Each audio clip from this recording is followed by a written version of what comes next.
এবার ক্যানিংয়ে জল চুরির অভিযোগ। পাইপ কেটে পাম্প বসিয়ে যথেচ্ছ জল চুরি।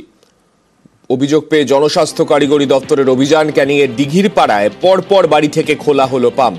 পাম্প বাজেয়াপ্ত করায় সরকারি কর্মীদের ঘেরাও স্থানীয়দের।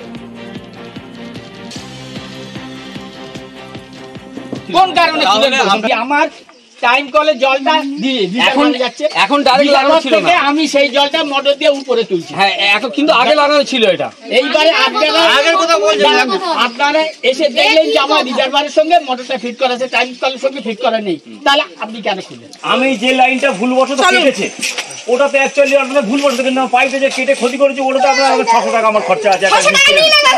আমি অফিসে যাবো না, অফিসে যাবে বাই মিস্টেক আপনারা এখানে করেছেন। তো আমার রিজার্ভার করা আছে, টাইম কলের জলটা রিজার্ভারের স্টক হচ্ছে, সেখানে আমি মোটর লাগিয়ে উপরে আমার ট্যাঙ্কে জলটা উঠছে। আমার সেই জায়গা থেকে মোটরটা ওনারা এসে খুলে নিয়েছেন কেন?